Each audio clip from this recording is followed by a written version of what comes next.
आज़ादी की लड़ाई लड़ रहे हैं हिजबुल्लाह वाले, आज़ादी की लड़ाई लड़ रहे हैं, अपनी फ्रीडम फाइटर। मैंने कहा तो अगर फ्रीडम फाइटर टेररिस्ट हैं तो इसका मतलब मुजीबुर रहमान भी टेररिस्ट है। फिर जिन्होंने पाकिस्तान से अपने को आज़ाद करवाया, फिर इसके बाद गांधी जी भी कह दीजिए आप कि वो भी अंग्रेजों की निगाह में टेररिस्ट थे। वो सुभाष चंद्र बोस तो सबसे बड़े टेररिस्ट थे उनके लिए।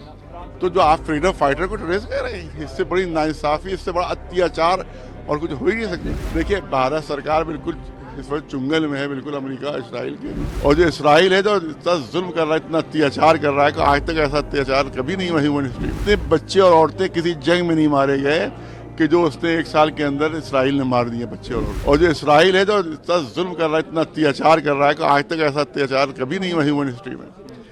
इतना ऐसा इतने बच्चे और औरतें किसी जंग में नहीं मारे गए कि जो उसने 1 साल के अंदर इसराइल ने मार दिए बच्चे और औरतें।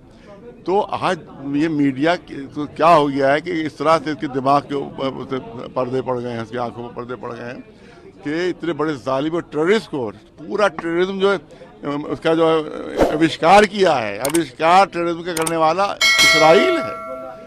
क्योंकि जब इसराइल बनाया तो इसने पूरे धमाकों से वहाँ पर धमाके करना शुरू किए थे वहाँ फिलिस्तीन में, तब जाके इसने वहाँ कदम जमाए। और पूरा ये बम कहाँ से मिले, बैंकर बस्टर बम जो है आप देखे तो कि हिजबुल्लाह के पास क्या है, कहीं से असलाह नहीं मिल रहा है आपको, उसके होम मेड असले हैं उनके पास हैं। और पूरी अमेरिका की और पूरी दुनिया की सपोर्ट इसराइल को है। तो अगर देखा जाए तो कोई कंपेरिजन ही नहीं हिजबुल्लाह में इसराइल। उसके बाद वो अपने जाने दे रहे हैं, अपनी आज़ादी की लड़ाई लड़ रहे हैं। आज़ादी की लड़ाई लड़ रहे हैं हिजबुल्लाह वाले, आज़ादी की लड़ाई लड़ रहे हैं, अपनी फ्रीडम फाइटर। मैंने कहा तो अगर फ्रीडम फाइटर टेररिस्ट हैं तो इसका मतलब मुजीबुर रहमान भी टेररिस्ट है। फिर जिन्होंने पाकिस्तान से अपने को आज़ाद करवाया, फिर इसके बाद गांधी जी भी कह दीजिए आप कि वो भी अंग्रेजों की निगाह में टेररिस्ट थे। वो सुभाष चंद्र बोस तो सबसे बड़े टेररिस्ट थे उनके लिए। तो जो आप फ्रीडम फाइटर को टेररिस्ट कह रहे हैं, इससे बड़ी नाइंसाफी, इससे बड़ा अत्याचार और कुछ हो ही नहीं सकता। भारत सरकार से क्या अपेक्षा है? देखिए, भारत सरकार बिल्कुल इस वक्त चुंगल में है, बिल्कुल अमेरिका इसराइल के। वो हिल नहीं पा रहे हैं यहाँ। लेकिन हम यही कह रहे हैं कि ये अमेरिका से बड़ा किसी का धोखाबाज कोई हो ही नहीं सकता। सबसे बड़ा धोखेबाज अमेरिका है और इंडिया को भी धोखा देगा वो, और सबको उसने अपने दोस्तों को धोखा दिया।